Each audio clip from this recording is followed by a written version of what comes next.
Conectando aqui. Hello! Olá, será que o meu áudio está funcionando? Tá perfeito, tá perfeito. A gente pode Maravilha, maravilha. conversar aqui. Tudo bem, Ana? Tudo animada aqui com a nossa conversa sustentável. Muito bom te receber aqui. A gente já está ensaiando esse encontro há um tempinho, né? Verdade. E a ideia dessas lives é justamente criar conteúdo para o podcast Mulheres Sustentáveis. E esse projeto nasceu no ano passado, aqui em meio à pandemia, eu pensando como é que eu podia estender a conversa com mulheres incríveis que eu vou conhecendo ao longo da jornada. Você faz parte desse time. E a gente tem uma parceria muito incrível, né? Você hoje está como subsecretária de meio ambiente, numa secretaria que eu acho que é de sustentabilidade. Eu acho que agora a gente fincada com todos os pés nisso, mas você tem uma trajetória assim bastante importante na área do comércio justo. E esse é um tema que eu queria muito trazer. Ontem, conversando com a Ariane Santos, a gente já falou um pouquinho sobre isso, né? Sobre essa temática do comércio justo. E aí eu queria que você compartilhasse um pouco do seu conhecimento aqui com a audiência e falasse sobre esse tema que é tão importante. Dar uma enfraquecida ao longo do tempo, né? A gente não vê tantas pessoas falando disso.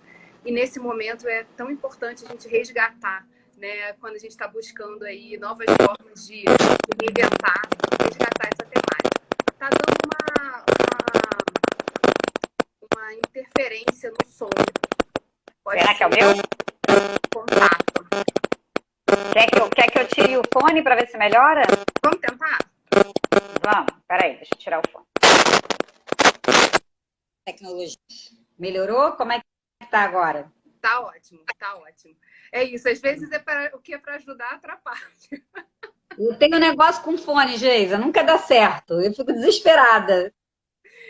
Então, Ana, conta pra gente como é que começou esse teu mergulho, né, no comércio justo, um pouco da tua trajetória aqui, para quem ainda não conhece essa sua faceta, que, enfim, é bastante... Tem aí um caminho, né, que você foi construindo ao longo do tempo. Pois é, não. Eu comecei muito novinha no comércio justo, né? Deixa eu tirar até o fone aqui. Comecei muito novinha no comércio justo, trabalhando aqui nas comunidades do Rio de Janeiro. Eu trabalhava numa ONG, estava recém-formada, e eu subi o morro em várias comunidades e a gente trabalhava em especial com cooperativas de costureiras, né? E o objetivo era desenvolver peças para a gente poder exportar para a Europa, porque na Europa o mercado de comércio justo é um mercado muito forte, né? Então, o meu primeiro desafio começou na moda, com comércio justo. E foi paixão à primeira vista. Primeiro que você se envolve muito com as pessoas, né? Não tem como você não se envolver. E eu acho que o principal do comércio justo é esse envolvimento que a gente faz. E é esse desejo de justiça que a gente traz para a relação produtiva, né? Então, a partir dessa experiência real, né, concreta, com a realidade aqui do Rio de Janeiro, nas favelas, com toda a dificuldade que existe, você fazer uma produção, você exportar, seu mercado ser aceito no exterior, seu produto ser aceito no exterior, eu comecei a me relacionar muito com uma organização internacional chamada WFTO, que é a Organização Mundial do Comércio Justo. E foi lá que eu viajei o mundo. Foi dos meus 20 aos meus 30 e pouquinhos, eu viajei o mundo conhecendo experiências de comércio justo em diversos locais, né? Desde o interior aqui da selva mexicana, indo para a Ásia, para a África, para diversos lugares. E eu conheci pessoas maravilhosas nessa trajetória, nossas trajetórias de vida, né? Se cada um pensar, né? As pessoas que mexeram, que tocaram. E o comércio justo foi muito forte para mim nesse sentido, né? Eu cheguei Tô vendo que a Onda Solidária está aqui com a gente, que foi a instituição que eu fundei aqui no Rio de Janeiro, trabalhando com comércio justo. E foi uma experiência muito gratificante. A gente criou uma marca junto com um grupo francês chamado Tudo Bom. E durante muito tempo a gente conseguiu atuar na exportação desses produtos. Mas a vida acabou me levando para voos, enfim, ainda mais altos. Eu me tornei vice-presidente mundial dessa organização, que tem sede na Holanda. E a partir daí a gente criou uma certificação de comércio justo, que é uma certificação para organizações. Então você identifica que aquela cooperativa, aquela associação de produtor, ela é uma organização de comércio justo, ela segue os 10 princípios do comércio justo. Esses princípios, eles estão relacionados com a questão social e com a questão ambiental, né? Então tem a questão do trabalho escravo, do trabalho infantil, você gerar a capacidade e, em especial, pagar o preço justo pelo produto. Eu acho que esse é o grande mote que a gente discute no comércio justo, né? Porque qual é o preço justo para quem produz e qual é o preço justo para quem consome, né? Isso é um ponto fundamental. A gente, quando é consumidor e vai comprar um produto, será que a gente está pagando um preço justo por esse produto? Será que esse produto que a gente comprou, a gente sabe a origem dele? Quem produziu realmente recebeu um preço justo pela sua produção? E eu acho que a gente entra aí, Geisa, num tema que a pandemia deixou muito claro para todo mundo, que é o problema da desigualdade social no mundo, sabe? E as cadeias produtivas e as relações de trabalho nas cadeias produtivas, elas são muitas vezes muito nefastas para que a gente garanta uma igualdade maior, né? Para que a gente diminua essa desigualdade social que existe no mundo. E a gente, no comércio justo, tem essa intenção, né? É um mercado que começou a se desenvolver na década de 60, década de 70. Hoje, né, no mundo, é um nicho de mercado, são mais de 7 bilhões de euros hoje que giram em comércio justo só na Europa. Você tem mais de 72 países hoje exportando para o comércio justo. Mas aí vem um desafio muito bacana que nasceu aqui no Brasil, que é aproximar o comércio justo da economia solidária, que é a minha grande paixão, né? Porque o movimento de economia solidária no Brasil, nos últimos 20 anos, ele se estabilizou, ele ganhou muita ação dentro da política pública, né? Então, tem conselhos municipais, conselhos estaduais, grupos, redes, né? De produtores, de mulheres, em especial, ele tem uma participação feminina muito grande, né? E que se organizaram para comercializar os seus produtos de forma coletiva. Então, a gente tem, por exemplo, aqui no Rio de Janeiro, tem o Circuito Ecossol, o Circuito de Orgânicos, e aí, nesse caminho, a gente consegue aproximar quem produz de quem consome diretamente. Né? Então, é o produtor vendendo direto para o consumidor. E aí a gente faz uma relação perfeita de comércio justo. Porque o produtor, ele negocia direto com o consumidor o preço justo daquele produto. Então, isso que eu acho assim, que promove essa possibilidade de aproximação e de combate à desigualdade. Né? Que é esse tema que a gente precisa agora cada vez mais estar trabalhando junto. No campo da sustentabilidade, a desigualdade está lá, ela é um ODS, ela está ali inscrita, né? As relações sustentáveis de produção. E os circuitos curtos, que é isso que eu estou falando agora, que é essa coisa de você que produz na sua cidade, você vende para quem mora na sua cidade diretamente, sem atravessadores, né? Que é o grande combate do comércio justo, são os atravessadores. Quando você consegue proporcionar esse circuito curto, você consegue gerar uma economia local muito, muito mais forte, né? Você fortalece a economia local. E o comércio justo, quando ele começou... me interrompe, tá, Geisa? Que eu sei que você deve estar cheio de perguntas aí na cabeça, que eu me empolgo quando eu falo de comércio justo. Mas você está falando exatamente sobre essa questão das relações, né? Na verdade, quando você foca na diminuição da desigualdade, você tem que começar a criar oportunidades de relacionamento entre quem produz e quem consome, para que esse jogo aconteça, né? Então, essa junção de comércio justo com economia solidária, com espaços criados para a venda desses produtos, é um caminho. Mas você falou no início aqui sobre a exportação também desses produtos. Você acha que hoje a gente já tem um consumidor mais consciente no Brasil, quer dizer, mais estimulado a buscar esses produtos? Isso foi se consolidando ao longo do tempo? Qual a tua visão em relação a isso? Eu acho que a gente tem, com certeza, um consumidor ávido e pronto para consumir comércio justo, economia solidária. Eu acho que a gente ainda precisa organizar muito esse mercado, né? E aí a tua área de comunicação ela é fundamental para que o consumidor tenha segurança em relação ao produto que ele está consumindo, que ele realmente vem de uma origem sustentável, né? Isso é fundamental. E a gente tem muito pouca divulgação dos selos e das certificações para o consumidor, né? Então, Eu acho que é aquela história, o que vem antes, o ovo ou a galinha, né? O que vem antes, o produto ou o mercado, né, consumidor? Eu acho que a gente fica muito nessa tentativa de achar esse equilíbrio entre um e outro. Mas acredito muito que esse mercado é um mercado em ascensão, ele é no mundo, claro, ele cresce a 20% ao ano, em plena crise mundial financeira, né, o comércio justo continuava a ganhar cada vez mais espaço nas gôndolas no mercado internacional. Então, é a mesma coisa aqui. A gente tem duas estratégias. A gente tem a estratégia dos pontos de comercialização específicos para comércio justo, como uma feira, uma loja de produtos de comércio justo, e a gente tem a estratégia de ter produtos de comércio justo em mercados, em restaurantes, em locais onde você vende produtos convencionais, né, uma lanchonete, mas você também pode ter ali um produto de comércio justo.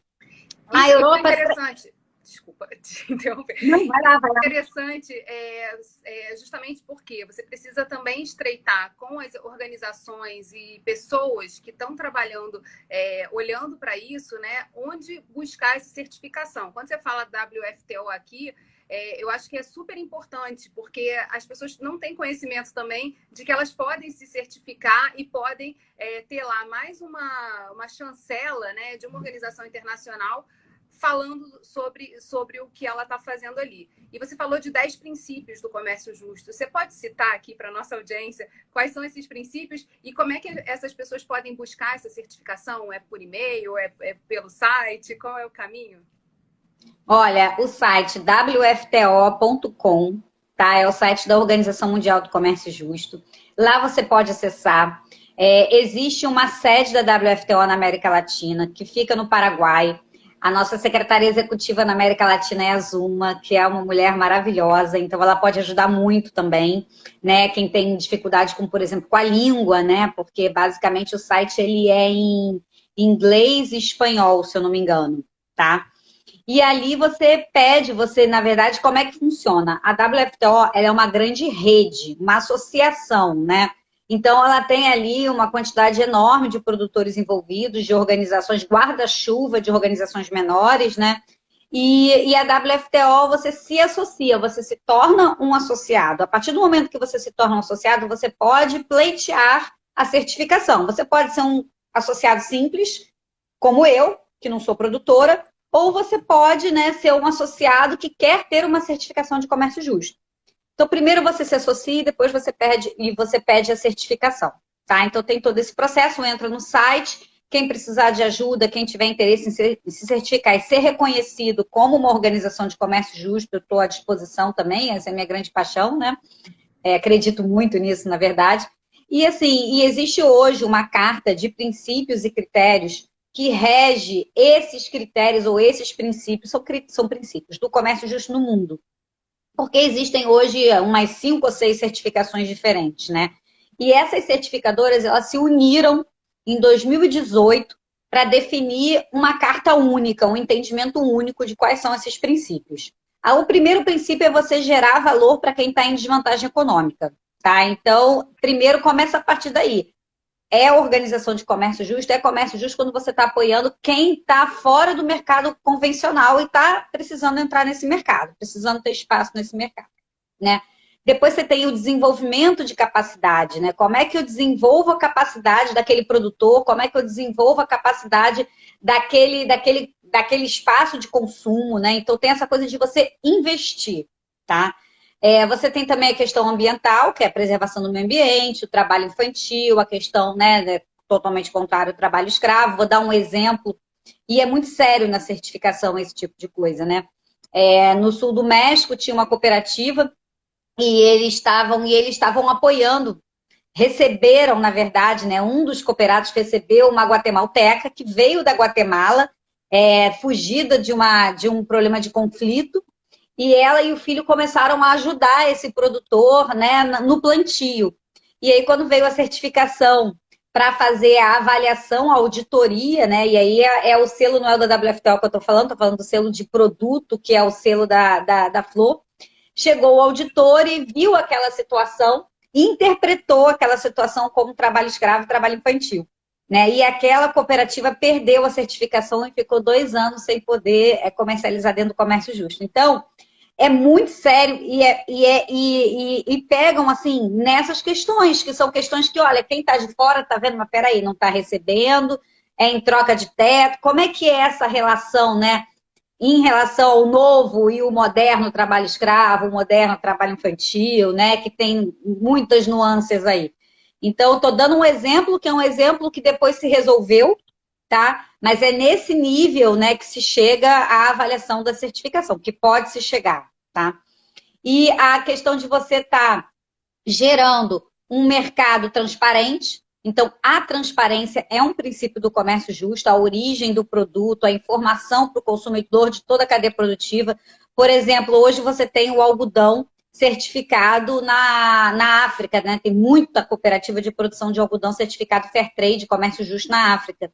Só que você tem que acompanhar toda a cadeia produtiva, porque não adianta o algodão ser certificado, mas ter trabalho escravo na confecção, né? Ou você ter trabalho infantil na confecção. Então, a cadeia produtiva inteira é rastreada no comércio justo. E isso é fundamental para que o consumidor tenha segurança de que aquele selo garante um produto 100% justo, 100% sustentável, né? Seguindo os princípios ambientais. Então, esses princípios todos, eles, de certa forma, às vezes, eles se relacionam, né?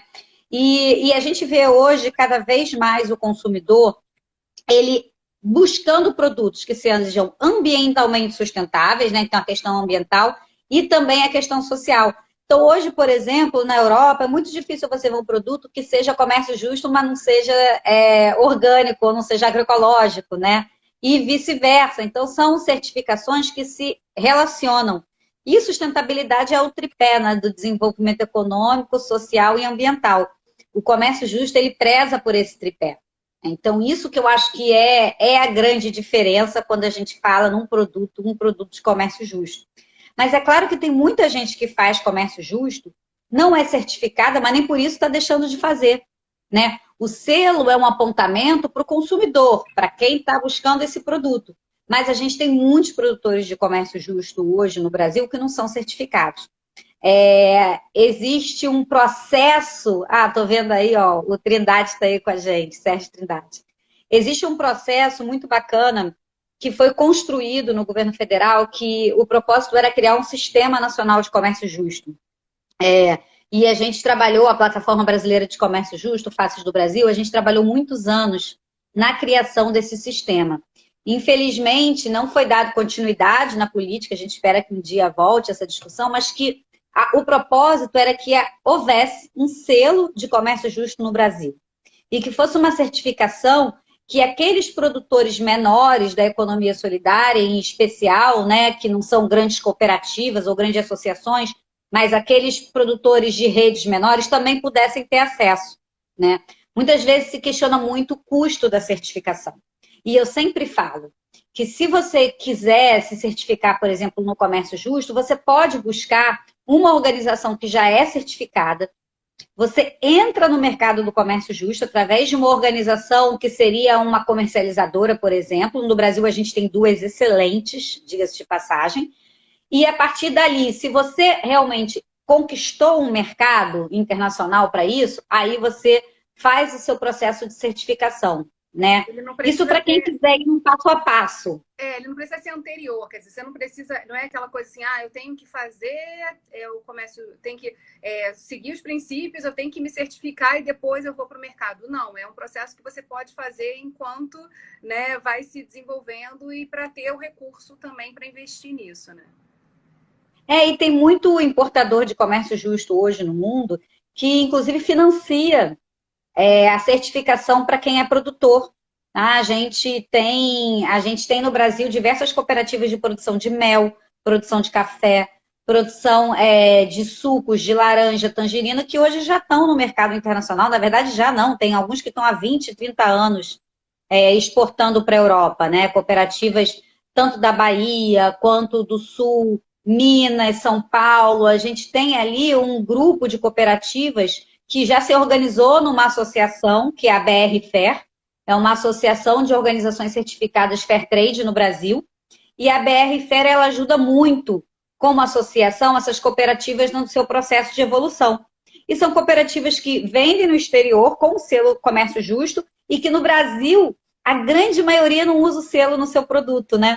Mas que poderia estar usando. Então, eu volto para aquela questão, o que é que vem primeiro, o ovo ou a galinha, né? Quer dizer, existe o mercado, a gente investe e coloca o selo. Não existe? Então, o que é que vem antes? Eu acho que o Brasil está muito nesse momento, sabe, Geisa, de encontrar o seu caminho no comércio justo para o mercado interno. Porque para o mercado externo a gente já tem já aí 20, 30 anos de experiência, cooperativas super consolidadas, que fazem um trabalho muito bacana, especialmente na área de alimentos, que é a área que a gente é mais evoluído, e dentro de alimentos, especialmente o café, que é um dos principais produtos exportados. Ainda com muitos desafios, tá? Não é um mar de rosas, não, é um grande desafio. Mas o preço justo, ele acaba fazendo uma diferença muito grande, porque quando você tem uma crise internacional e o preço ele cai, né, abaixo do que seria o preço mínimo, porque isso é uma das práticas do comércio justo, né, o preço mínimo. Então, quando o preço internacional ele cai abaixo desse preço mínimo, o comprador de comércio justo ele garante o preço mínimo, que é por contrato, feito por contrato com o produtor. E é aí que o produtor, ele sobrevive no momento de crise, e quando ele não está no momento de crise, ele ainda tem um preço superior que ele recebe, né? Então, esse processo todo de precificação baseada no preço justo, na qualidade de vida do produtor, o preço ele é calculado para aquele produtor, daquele produto, daquele país, ele precisa ser calculado com base na realidade econômica daquela região que o produtor está. Então, isso tudo é muito levado em conta no comércio justo. Então, ele não está sujeito às quedas drásticas e crises internacionais, como a gente já viu acontecer em diversos produtos. E esse é um grande diferencial para o produtor no comércio justo. Tem um colchão aí, né, para poder justamente se basear e conseguir mitigar, também né? ter a sua produção e trabalhar sobre isso. E como é que isso funciona aqui no Rio de Janeiro? Quer dizer, quais são as organizações que estão movimentando essa agenda? Você falou dessa conexão de economia solidária com comércio justo. Quais foram os avanços que você percebe, assim, pelo menos na discussão dessa temática? Eu acho que a gente teve uma fase muito boa, né? E depois a gente teve uma fase, como é que eu posso dizer, de apagão, se é que eu posso chamar de apagão. Mas em relação ao comércio justo, não em relação à economia solidária, né? Mas em relação ao comércio justo. A gente teve uma fase muito boa em que a gente, isso aí eu posso falar 2013, 14, 15, 16, né? Se trabalhou muito a questão do Rio Cidade de Comércio Justo. Existe no mundo uma campanha internacional, são mais de 2.000 cidades de comércio justo, onde as cidades seguem também princípios e critérios para se tornarem cidades reconhecidas como cidades de comércio justo. Em 2016, o Rio recebeu como cidade, né, recebeu essa certificação de cidade de comércio justo, e muito pela relação da economia solidária com o comércio justo, né, pelas feiras que acontecem na cidade, tanto de orgânicos, né, dos produtores, então, assim como o Rio Ecossol, né? Então, o circuito de orgânicos, o Rio Ecossol, onde a gente tem, na verdade, uma proximidade do produtor com o consumidor, seguindo a lógica do comércio justo. Então, isso no Rio de Janeiro foi muito bacana naquela época. A gente conseguiu envolver redes de restaurantes que compram direto do produtor e comercializam aquele produto orgânico, né? Eu me lembro muito da Tereza Corção, que foi uma super parceira na época, e a Tereza tinha no navegador, no restaurante dela, que infelizmente ela precisou fechar com a pandemia, mas ela tinha um mapa do Brasil maravilhoso na parede do restaurante dela, e no cardápio dela ela apontava de que produtor vinha aquele palmito, de que produtor vinha aquela pimenta rosa. Então, assim, era um trabalho muito bacana que tinha naquele restaurante, mas vários restaurantes compram direto do produtor, né? E isso é muito positivo. Essa relação direta, né, do chefe de cozinha, por exemplo, né, com o produtor. Isso foi um movimento que cresceu e continua crescendo no Rio de Janeiro. Isso eu acho que não parou. Isso é uma ação de comércio justo, né? A gente não divulga assim, mas isso é comércio justo, né? Quando há essa relação direta e essa possibilidade de negociação direta. E as feiras, eu acho que esse é o grande diferencial, mas de 2017 em diante, eu estou pensando aqui, tá? De 2017 em diante, eu acho que a gente parou de falar de comércio justo. A gente parou de falar de comércio justo e isso fez uma diferença muito grande, né? Eu acredito para esse processo todo, mas eu espero que agora a gente volte aí com força total e eu estou sempre voluntária da causa, sempre que puder eu vou estar falando de comércio justo também. Você já está nos provocando aqui, né?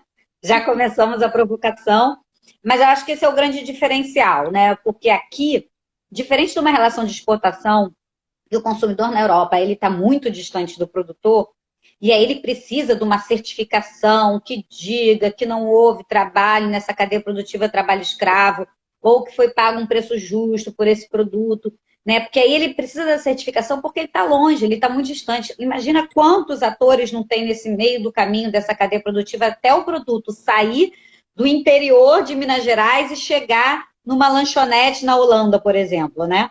Agora, quando você está aqui, numa cidade ou num estado onde você tem um produtor que mora do seu lado, né? Será que você precisa? O quão complexo é uma certificação e que tipo de certificação você precisa quando você está olho no olho com o produtor, né? É claro que é importante a certificação. Ela traz sim, porque toda a cadeia produtiva ela tem lá os seus intermediários, os seus processos. É importante ter, mas a gente tem circuitos curtos, o que facilita muito essa relação de confiança do produtor com o consumidor, né? Porque está tudo muito próximo. Eu acho que isso é um diferencial muito grande da gente aqui. Você falou de pontos importantes, né, dessa proximidade, mas de qualquer maneira, toda a discussão sobre certificação, ela também gera um processo de conscientização, né? E aí quando você conta a história, né, do produtor que recebeu uma refugiada e na medida que ela estava ajudando ali, aquilo foi uma barreira para a certificação. A gente também percebe assim que não necessariamente a gente sabe todas as regras do jogo, ou que aquela relação ali parece para quem está olhando de fora. Então, esse processo também precisa estar muito orgânico, né? Acontecendo ali. Os processos de conscientização, de trabalhar a informação para esse produtor, para que ele entenda que a história que ele está contando e que está fazendo as pessoas acreditarem ali e comprarem produto por essa questão, ela não se perca, né, na imprecisão, às vezes até na má fé, tipo, vou contar isso aqui porque eu acho que eu vou vender melhor, e aí a gente acabe, assim, atrapalhando todo o sistema que foi formado baseado na confiança, né, na confiança de quem está entregando o produto, de quem está recebendo ele. E Geisa, aí assim, tem questões que são muito sutis. Tá? Eu vou te dar o exemplo. E como é que uma certificadora avalia esse tipo de situação? Você tem as rendeiras do Nordeste, né? É de praxe que a neta, a filha, acompanha a mãe, a avó, num ateliê, porque ela aprende esse ofício, né, da produção, da renda, no decorrer da sua vida. Né? Então, como é que você analisa a situação de você ter uma criança num ateliê? Né, de renda. Aquilo ali é um processo da cultura daquele povo, da cultura daquele grupo, ou ali tem trabalho infantil, né? Então, aquela criança ela está recebendo algo em troca daquele trabalho que ela está fazendo, seja um bombom, seja um real, né? Ela faz parte daquele processo produtivo ou ela está ali esporadicamente, ela está estudando, ela tem acesso a estudo, ela está indo à escola, ela está deixando de ir para a escola para estar ali. Então, são questões muito sutis, que nem sempre é trabalho infantil, mas pode ser também. Então, é muito delicado esse processo de certificação e ele precisa se levar em conta a cultura de cada povo, a cultura de cada grupo, né? Um dos pontos que a América Latina trouxe para o processo de certificação é a questão da cultura, né? Então, como a gente valoriza a questão cultural, tanto do processo produtivo, quanto, por exemplo, do produto em si, né? O aspecto cultural do design que o produto tem, que traz como diferencial. Tá? Então, isso também é um processo muito bacana da gente abordar, que é um outro aspecto das relações de mercado dentro do comércio justo. E a América Latina é muito rica nesse sentido, né? A gente diz que a América Latina é o celeiro do mundo. Hoje, o principal exportador de alimentos para o mundo do comércio justo é a América Latina. Mas ela também é um exportador de cultura, tem muito valor cultural nos diversos países aqui da América Latina. Isso é algo que mais recentemente está sendo valorado também no comércio justo, o valor da cultura. Mas eu queria te falar de um outro aspecto do comércio justo, que eu acho que é essencial para a gente entender o comércio justo, além da questão do preço justo que eu falei, né? Dessa coisa de você ter o colchão, como você bem disse, que é a nossa rede de segurança, que é o preço mínimo. A gente também tem a questão do atravessador, do atravessamento, né? Isso é uma questão muito nefasta, porque isso a gente identificou como um dos grandes problemas hoje das cadeias produtivas. Eu fiz uma viagem, acho que foi em 2005, 2007, com todo o grupo da Plataforma Brasileira de Comércio Justo, Faces do Brasil, e nós fomos ao México. E nós fomos conhecer aonde o comércio justo começou, né?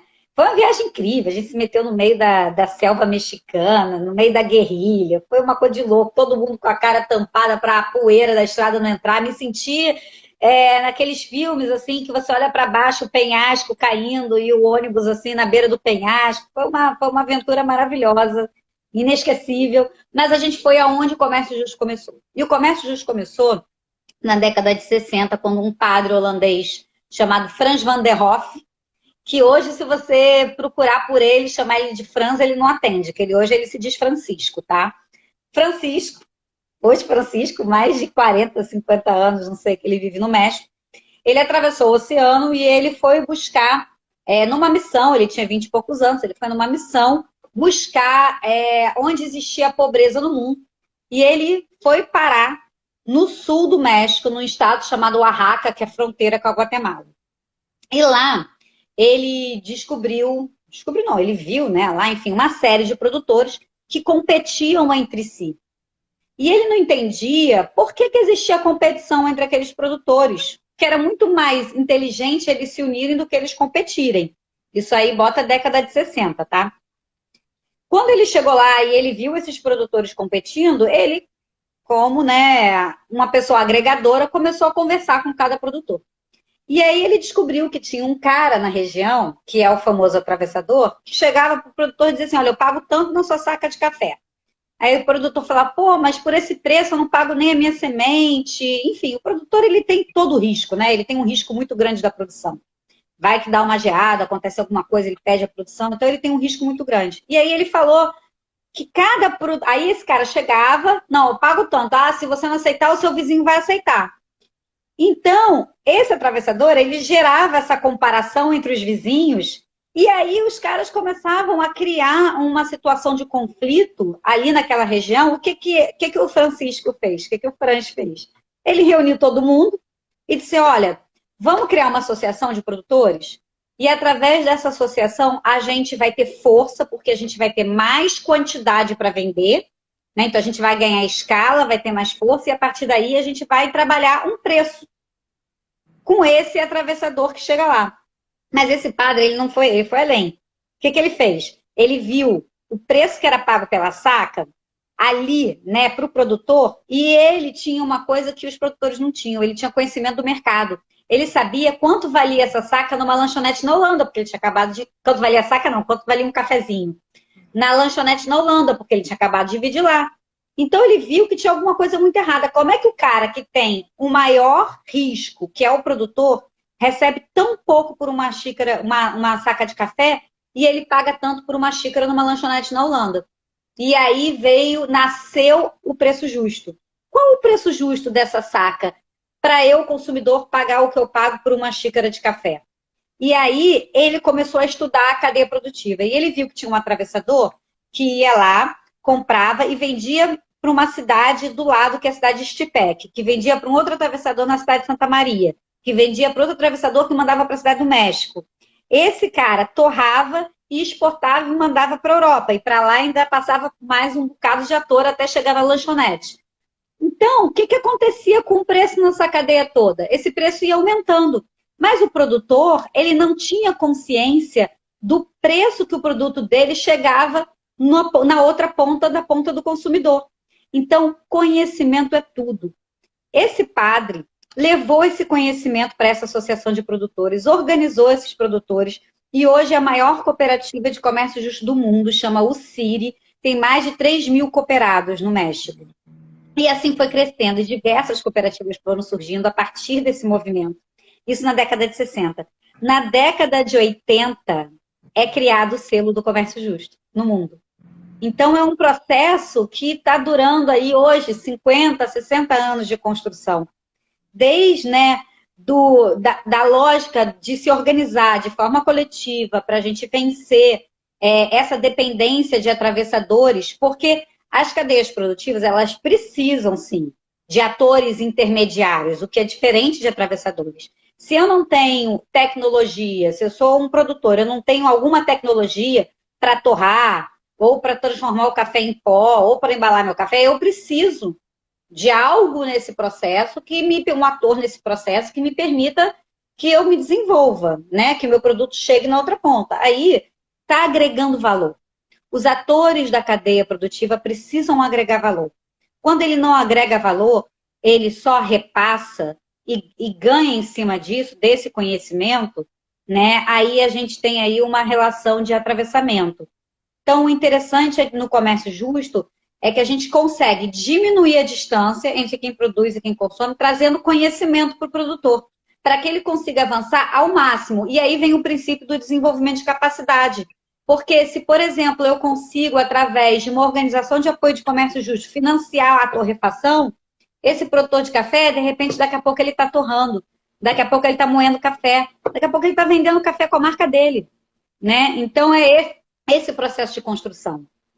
E que foi muito acelerado, digamos assim, com a pandemia, né? Quer dizer, na verdade, o processo de obter conhecimento sobre o processo como um todo, né? Porque se você pensar, por exemplo, que um vendedor de flores, né, de um produtor de flores, ele simplesmente cortava suas flores, colocava no caminhão e vendia aqui numa central do Rio de Janeiro. E, de repente, todas as estradas fechadas, um monte de barreira, ele já não ia conseguir vender aquelas flores, ele precisava, de certa forma, escoar aquela produção para começar uma outra, né? Pensando que vai durar 15 dias, vai durar 20 dias. E aí uma série de pessoas ajudou nesse processo a se organizar. Isso é uma história real, né? Contada. A gente pôde acompanhar ano passado pelo Fórum de Desenvolvimento, na Assembleia Legislativa, o quanto de instituições se reuniram em torno para ensinar, por exemplo, as mulheres desses produtores de flores a fazer buquês. E aí vender pelo WhatsApp no Dia das Mães, quer dizer, aproveitando uma série de momentos em que as pessoas estão mais sensibilizadas para poder justamente escoar aquele produto. Não pelo processo em si, porque não necessariamente esse produtor vai virar um vendedor de buquê, mas assim, o conhecimento a respeito de que ele precisava saber mais e que ele poderia encurtar determinadas ações para poder se manter, né, ser sustentável, acabou sendo potencializado pela pandemia. Não, Geise, você falou uma coisa fundamental agora, tá? Que é essa questão também da tecnologia. Porque a tecnologia nos ajuda ainda mais a encurtar esse processo, né? Tanto a questão da logística internacional, que está avançando impressionantemente rapidamente, né? Hoje em dia a coisa acontece muito mais fácil que na época que eu entrei no comércio justo, como a tecnologia, né? Então, por exemplo, uma produtora de moda que trabalha com, não sei, com fio da alpaca no Peru, ela pode estar, sim, em contato direto com um potencial cliente dela usando tecnologia, sem precisar ir fisicamente à Europa, por exemplo, né? E a gente tem aqui diversos produtores da economia solidária que, através da tecnologia, podem estar negociando com o mercado internacional, né? Então, e até mesmo apresentando o seu produto. Então, isso era algo que antigamente, quando eu falo antigamente, eu estou falando de, não sei, 3 anos atrás, eu acho, até 4 anos atrás, era impensável. Então, eu acho que a tecnologia também traz para a gente essa possibilidade que antes não existia de encurtar essa relação, né? Que a gente estava falando antes disso, né? Sobre a relação. A gente começou falando sobre a relação. A tecnologia permite isso. Então, eu acho que é um momento muito favorável para essa aproximação de quem produz com quem consome. Até mesmo com o próprio consumidor, né? Até mesmo quem tem uma marca que está no comércio justo e que quer vender direto para o consumidor. Olha aí, tanta gente já está fazendo isso, né? Então, hoje a gente está num outro momento e é um momento em que o comércio justo tem tudo para se desenvolver. Né? E eu estou vendo também que alguém está falando sobre a questão de que o produto muitas vezes não sabe se fazer o custo da produção. Eu já estou olhando o chat aqui, viu? Isso eu acho bacana também, porque, na verdade, no comércio justo, existem as organizações de comercialização e as organizações de apoio, né? Vou te dar o exemplo. No Brasil, existe uma organização que eu sou fã, que é a Artesol, em São Paulo. A Artesol ela é uma organização de apoio certificada a comércio justo pela WFTO, tá? Tem a Biofairtrade em Recife também, que além de ser uma organização que dá capacitação, né, que, por exemplo, ajuda no cálculo do preço justo, ela também é uma trader, ela também exporta, né? Exporta alguns containers por ano de artesanato do Nordeste para as lojas de comércio justo na Europa. E é muito bacana porque as organizações de apoio elas têm esse papel. Um deles é calcular o preço justo, né? Qual o custo de produção e quanto que aquele produtor precisa estar recebendo para garantir a sua qualidade de vida, né? Então, esse cálculo, as organizações de apoio, quando o produtor tem dúvida de como fazer, essas organizações de apoio, elas são fundamentais que elas sejam acessadas porque elas ajudam muito nisso. Aproveitei aqui o gancho. É importantíssimo. Você falou sobre essa questão do conhecimento, a gente falou dos potenciais oportunidades que a tecnologia traz para esse encurtamento da cadeia, né, para um contato mais direto com quem está produzindo, mas também tem desafios aí, né, justamente porque não necessariamente as pessoas têm acesso ao mesmo tempo às informações que ela precisa para poder se colocar. E aí, também atuar coletivamente em plataformas que possam fazer esse contato com o consumidor é importante, né? Quer dizer, você pegar, cada um ter que criar o seu perfil, a sua lojinha, se pudesse trabalhar junto, né? E fazer algo mais coletivo, também nessa questão da cooperação, poderia ser um caminho, né? Não, super. Inclusive, assim, a gente vê que tem artesãos, assim, que já utilizam, por exemplo, o Elo 7 como ferramenta de comercialização, até o Mercado Livre mesmo. Mas hoje, né, existe no exterior, mas aqui no Brasil eu não conheço. O que seria, né, esse mercado do comércio justo. Mas seria fantástico, seria importantíssimo até aqui para o mercado interno. Tem uma experiência nos Estados Unidos, eu agora esqueci o nome, mas ela é maravilhosa, que ela reúne numa mesma plataforma produtos de comércio justo no mundo inteiro e ela reverte o ganho, né? Seria o ganho dessa. É uma instituição sem fins lucrativos. Então, a diferença, o ganho da venda do produto, ela reverte em plantio de árvores, por exemplo, né? É uma iniciativa super bacana e é uma plataforma dessa. Os produtores têm uma loja dentro da plataforma e acontece exatamente esse processo que você está dizendo. Então, tem muito para evoluir ainda, né? E que vem na minha cabeça também foi justamente a questão da cidade ser uma plataforma. Você falou do Rio, né? Desse título que o Rio recebeu lá atrás, de cidade de comércio justo, mas a cidade, se você pensar, por exemplo, a partir das feiras ou da apresentação desses produtores, da criação de espaços para que eles se coloquem, também pode ser uma plataforma aí presencial, né? A gente espera que isso possa acontecer, voltar a acontecer muito em breve com a vacina. Mas as cidades também podem ser essas plataformas, né? E podem atuar a partir de políticas públicas que fomentem o comércio justo, esse trabalho, né? Não, perfeito. Agora você falou algo, Geisa, que tocou no coração, né? Porque a cidade, verdade, a cidade, ela é uma plataforma, assim, para todos nós, né? Para a sociedade como um todo. E se a gente organizar essa plataforma, a gente tem aí essa possibilidade da relação, né, do mundo físico com o mundo virtual, né? No comércio justo existe uma coisa muito bacana que você falou em plataforma, lembrei, que é a moeda eletrônica, né? A moeda social, que foi algo que nasceu muito forte com a economia solidária no Brasil e que poderia estar fazendo exatamente a gente pensou isso na época, em 2016, essa amarração entre os diferentes atores dessa plataforma que é a cidade, né? Então, se eu tenho uma moeda Quando eu falo uma moeda digital, um cartão, né? Não precisa ser uma moeda diferente do real, não. Mas um meio de pagamento, vamos falar assim, um meio de pagamento eletrônico que seja relacionado a produtos sustentáveis, por exemplo, né? Produtos do comércio justo, eu posso, com esse meio de pagamento, eu posso comprar na feira, eu posso comprar no restaurante, eu posso comprar na loja, né? Então, aonde eu tiver os parceiros dessa rede de comércio justo na cidade, eu posso estar usando uma moeda específica, que talvez tenha aí um custo menor para o produtor, um custo menor para o consumidor, né? Então, uma rede que envolve meios de pagamento, eu acho também que é uma forma da gente plugar junto essas iniciativas que, de certa forma, estão distantes, né? E uma certificação pode ajudar nesse processo todo da gente conseguir reunir num mesmo ambiente ou num mesmo sistema de negócios justos, todos esses atores que estão fazendo o comércio justo diariamente, a gente sabe que estão. Mas falta essa identidade realmente, né? Que a cidade dá, né?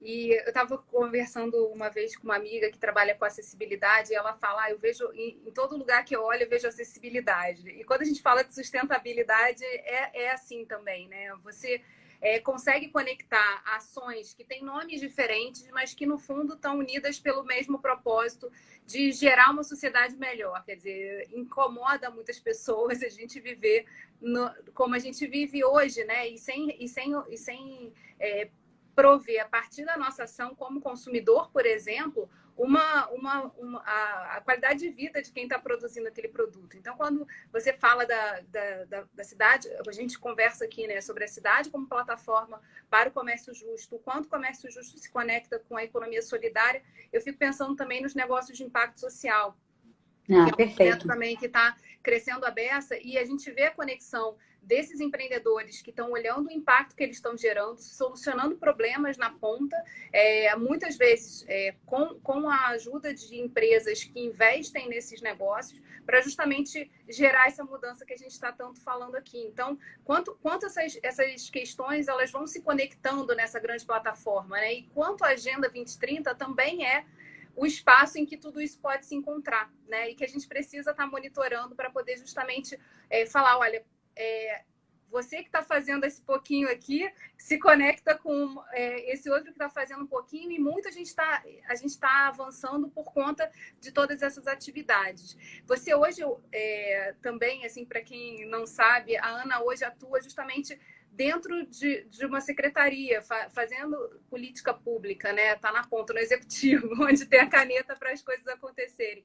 E aí é muito interessante, Ana, eu queria que a gente está, enfim, esse papo é bom e vai rápido, passa muito rápido, que você falasse um pouquinho sobre como todo esse trabalho, toda essa sua paixão pelo comércio justo também te dá suporte, né? Esse conhecimento do que acontece na sociedade te dá suporte para pensar hoje no estímulo à Agenda 2030 e no papel que o Rio de Janeiro, como cidade, como estado, tem nessa pauta da sustentabilidade.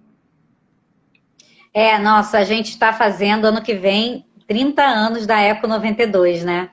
Eu não sei se quem está assistindo a gente ou está ouvindo a gente teve na Eco 92. Eu era uma menina, estou com 42, então eu tinha 12 anos, eu acho, 13 anos. Ainda não sabia o que a vida me reservava, né? Mas, enfim, 2022 a gente faz 30 anos, né? E aí vem muito forte a questão da Rio+30. E o grande tema, eu acredito, que a gente ter uma Rio+30, né? Onde há 30 anos atrás a gente debatia na Eco 92 a questão ambiental, o problema das mudanças climáticas e como é que o mundo ia reagir sobre isso. Agora a gente tem um problema muito forte, que é a questão da desigualdade social, que foi como eu comecei a nossa fala, né? E a pandemia deixou isso muito claro, que estamos todos conectados, não tem jeito, não existe essa história de que ali funciona, aqui não funciona. Está todo mundo conectado e a gente precisa agir, né? Aquela máxima, agir localmente, mas pensar globalmente. E a situação é essa. Então, a Rio+30, ela vem aí no ano que vem, onde a gente vai estar falando dos 17 Objetivos do Desenvolvimento Sustentável, né? Dentre eles, a gente tem aí o comércio justo muito forte em relação à questão das relações de produção sustentável, O comércio justo é uma bandeira forte no mundo todo dentro dessa linha, né, da sustentabilidade. Mas a Rio+30 ela vai proporcionar que a gente aborde temas fundamentais que o mundo agora encontra-se, né, se deparando, e acho que o mundo está mais consciente também, né? Eu acho que isso tudo que aconteceu nos trouxe, eu espero que sim, tá, Geise? Eu espero que sim, uma consciência coletiva maior. Esperamos que sim, uma consciência coletiva maior. E a Rio+30 vai ser essa oportunidade, tá?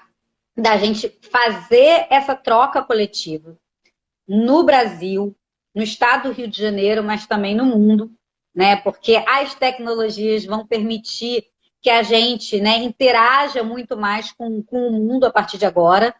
E a Rio+30 é esse espaço, né? Nessa plataforma, como você falou, vai ser a nossa plataforma virtual que vai unir esse debate coletivo em torno da sustentabilidade.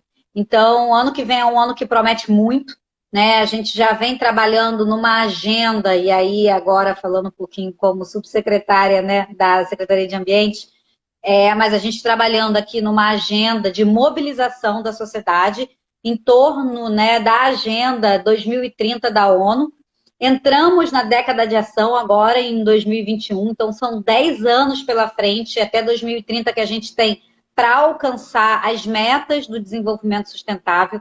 Então a gente tem aí um caminho para traçar muito objetivo. No governo do estado a gente está trabalhando a criação de um observatório dos ODS, né? Foi aprovado agora, então a gente vai está construindo esses indicadores, né, do que seriam os indicadores dos Objetivos de Desenvolvimento Sustentável para o estado do Rio de Janeiro. E a gente espera estar com essa ferramenta pronta para a Rio+30 no ano que vem. E vamos trazer com certeza o tema da desigualdade social, do comércio justo, da sustentabilidade. Existe um link que eu acho lindo do comércio justo com a produção sustentável, que é a questão dos reciclados, dos produtos reciclados, reaproveitados, economia circular, produtos que venham a partir dessa nova visão de ver o mundo, que é uma visão circular, né? Não mais uma visão linear, onde o resíduo de uma cadeia produtiva gera insumo para uma nova cadeia produtiva. E aí o comércio justo ele se encontra de forma muito clara com o tema ambiental, não só na questão, né, de você não poluir o meio ambiente na hora que você produz, mas também de você gerar novos produtos a partir dos resíduos das cadeias produtivas. E aí, isso aí, com o Rio+30 vai dar um samba maravilhoso. Com certeza. Porque isso, né? Tem muita gente fazendo, muita iniciativa bacanésima, mudando a realidade. A gente, nesse momento de pandemia, ficou muito conectado na telinha, né? E aí pôde também encontrar pessoas que, de outra forma, a gente teria que esperar uma oportunidade de viagem ou de, enfim, deslocamento para poder acessar. E eu acho que é importante a gente abrir o olhar, né, para essas coisas que estão se ajustando, que estão formando uma nova realidade, porque é isso e é disso que a gente vai precisar muito, né, como gás e como combustível mesmo, para poder avançar, né, depois desse desastre aí, que é a pandemia, né? Você falar que a cidade ela vai se reorientar. A gente vai ter muita mudança também a partir do conhecimento que as pessoas puderam acessar nos meios eletrônicos, né? Através do telefone celular, do WhatsApp. O quanto que a gente observa, né? Que as pessoas começaram a lançar informação, tipo, se você não pode estar comigo, eu vou gravar aqui o áudio, vou te mandar para você poder fazer o que você precisa fazer aí do outro lado desse telefone. Então, isso tudo é muito importante, né? Que a gente consiga abrir esse olhar para essas coisas que estão vindo, né? E entendendo que existe também um acúmulo de experiências, de vivências, de conhecimento a respeito e que a gente pode beber nessa fonte para poder fazer essa conexão, né? Para ser parte desse todo, né? Seja pelo comércio justo, seja pelos negócios de impacto, tudo isso se encontra nessa necessidade que a gente tem de fazer a virada. E a sustentabilidade, eu acho que é um tema que acaba assim, abraçando tudo isso, né? E a gente consegue reconectar com a natureza, com o que está próximo e que a gente, muitas vezes, no dia a dia, não consegue perceber, né? A gente não tem outro planeta para trabalhar, tem só esse aqui. Mas você sabe que eu fiz tem aquele teste da pegada ecológica que você faz na internet, né? Os ingleses inventam coisas incríveis, isso é uma delas, né? E eu fui fazer, e na época eu fazia muita consultoria, né? Via o Sebrae, e eu viajava muito, muito de avião. E eu fui fazer minha pegada ecológica, e deu que o meu estilo de vida, né? De quem estava voando todo mês, tinha que ter 3 planetas terras e meio. Se todo mundo no planeta tivesse o meu estilo de vida daquela época, tinha que ter 3 planetas terras e meio para dar conta, né, da sustentabilidade do planeta. E aquilo me chocou muito, porque eu achei que eu estava bombando, né, na minha pegada ecológica. Eu consumo direto do produtor, consumo orgânico e tal, então achei que eu estava bombando. Pô, quando eu fui ver, Geisa, nossa, eu tive que melhorar muito. Mas, enfim, então é isso, assim, sabe? Eu acho que parte de cada indivíduo também. Né? É um pouco também isso, assim, a gente com a gente, aonde que a gente contribui, aonde que a gente atrapalha, aonde a gente pode melhorar, começando dentro de casa. Hoje eu separo, né? Hoje eu reciclo aqui os meus resíduos, é tudo separadinho, eu entrego separadinho para reciclagem. Então é algo que eu faço dentro da minha casa, né? Eu tenho a minha horta, eu faço a minha compostagem em casa. Então são hábitos que eu acho que a gente pode ir desenvolvendo, são simples de fazer, não é nada complexo, cada um pode fazer dentro do seu espaço. E aí, quando o indivíduo está consciente, eu acho que fica mais fácil da gente criar essa consciência coletiva. E foi o que você falou, né? A gente tem negócios de impacto, a gente tem o comércio justo, a gente tem a economia solidária, a gente tem os 17 ODS, a gente tem tanta iniciativa bacana, né, que a gente precisa realmente desse grande guarda-chuva, dessa grande plataforma que mostre todas essas possibilidades, para que as pessoas cada vez mais estejam em mais sintonia com o planeta Terra que a gente precisa para as próximas gerações, né? É muito difícil porque a gente fala lá na frente, né? Mas olha aí, a pandemia pegou a gente, não é isso? É o agora. É o agora.